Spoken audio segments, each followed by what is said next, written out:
Hey, welcome to another deep dive. Have you heard all the buzz lately about LLMs?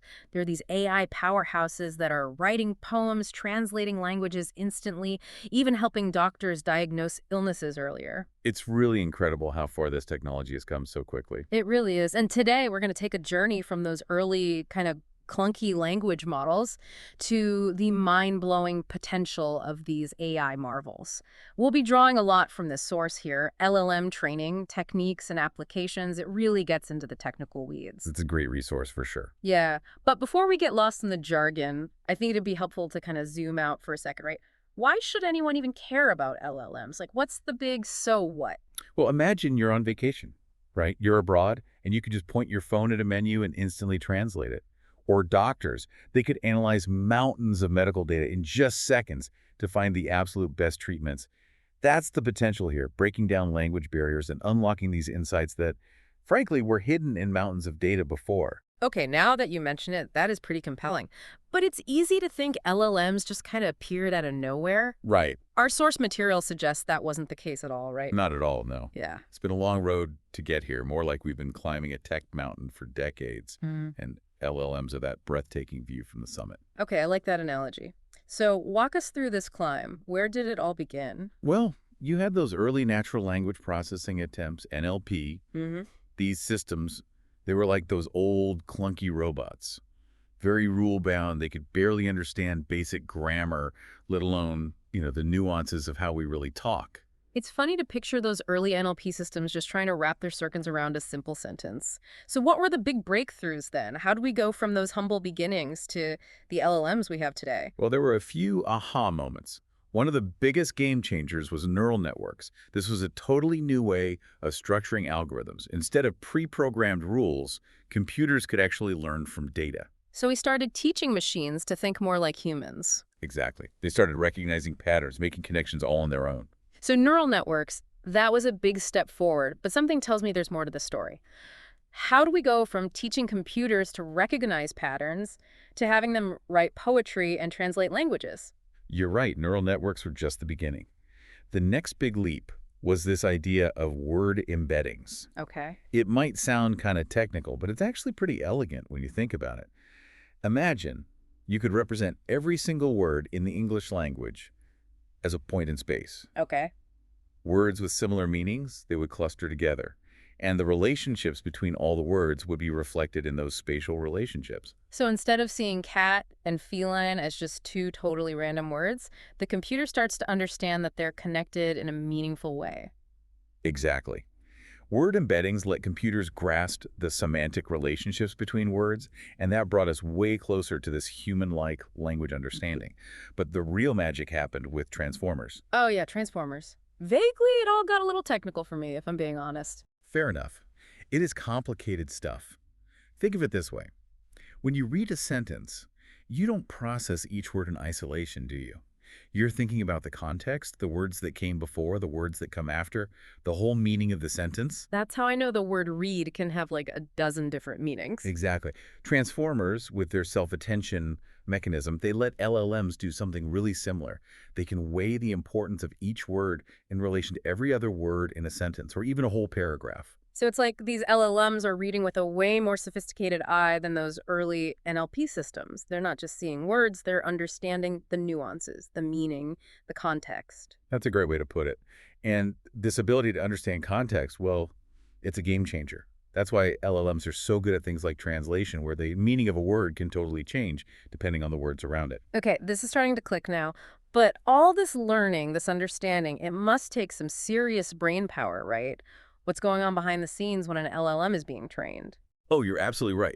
Training an LLM, it's like a massive computational marathon. We're talking about feeding these models just colossal amounts of data. I mean, everything. Wikipedia articles to books, even social media posts, believe it or not. Wait, you mean like my tweets are helping to shape the future of AI? I don't know if that's terrifying or exhilarating. Well, let's just say LLMs. They're learning from the vast tapestry of human language.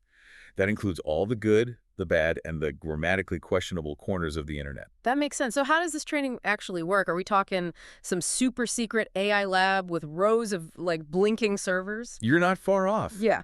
It's incredibly resource intensive. It requires immense computing power. We're talking powerful GPUs, sometimes entire data centers. They're running 24/7 to process all that data and fine-tune the LLM's parameters. Sounds like there's a hidden cost to all this AI brilliance. That's a really, really important point, and our source material touches on this too. The environmental impact of training these massive AI models, it's a growing concern in the field for sure. It's like the old saying, with great power. Comes great responsibility, right? Yes, exactly. Researchers are working on this, making these models more efficient. They're exploring new techniques, new hardware, just trying to reduce their energy footprint. But it's a conversation that we definitely need to keep having as we go further into this world of AI. Absolutely. So we've got these incredibly powerful LLMs. They've been trained on all this data. What happens next? Do they just like graduate from AI school and become novelists or something? So we've got these incredibly powerful LLMs. They've been trained on all this data. What happens next? Do they just like graduate from AI school and become novelists or something? That's the really cool part. They don't just graduate, they specialize. Think of it like you wouldn't expect a chef who's great at pasta to automatically be amazing at baking pastries, right? Well, I mean, I wouldn't say no to trying their croissants. Okay, Yeah. fair point. But you get the idea. Just like chefs specialize, LLMs can be fine-tuned for very specific tasks. So instead of building a brand new LLM from scratch every time we need one to do something different, we can just take an existing one and give it some specialized training. Precisely. Let's say you want an LLM to help doctors diagnose diseases, right? Yeah. You can take a general-purpose LLM, one that's learned the basics of language, and then fine-tune it on a massive data set of just medical texts. Research papers, clinical trial data, you name it. And that fine-tuning process, that's like sending our LLM to med school. Exactly. It's giving these already impressive language models very specific skills and knowledge. And our source material actually highlights a really cool example of this in action, the story of Bert and its question-answering abilities. Ah, yes, BERT. Bert. Bidirectional encoder representations from Transformers. Catchy name, right? Rolls right off the tongue. It's one of the really big-name LLMs out there. And researchers, they wanted to see how good it could get at answering your questions. Okay, so pop quiz time for Bert. What did they do? They took BERT and they fine-tuned it on this massive data set called SQUAD. That stands for Stanford Question Answering Dataset, by the way. Okay. And it's full of questions and answers, all from Wikipedia articles covering all sorts of topics. Okay, and how'd Bert do? Did it pass with flying colors, or did it need to stay after class? BERT aced the test. In fact, it performed so well on SQUAD that this fine-tuning approach, it's actually used in a lot of search engines now. Wait, really? Yeah. So when I type a question into Google, an LLM like Bert is helping to find the most relevant answer from like billions of web pages. You got it. Yeah. It's a great example of LLMs moving beyond those research labs and right into our everyday lives. That's mind-blowing, and to think that's just one example of what these fine-tuned LLMs can do. I mean, our source material talks about how they're being used to write different kinds of creative text formats, poems, code, scripts, even musical pieces. It seems like the possibilities are kind of endless. Absolutely. We're seeing LLMs being used in more and more fields. Education, law, customer service, anything you can think of. They're helping to automate tasks, they're generating creative content, they're unlocking these insights that, honestly, were hidden in mountains of data before. It's an exciting time. It's exciting and a little bit daunting, to be honest, to think about how quickly this technology is evolving. I agree. We're really just scratching the surface here of what LLMs are capable of. And as these models continue to evolve, they're going to raise some really important questions about how we work, how we learn, even how we define creativity. It's a future full of possibilities, for sure.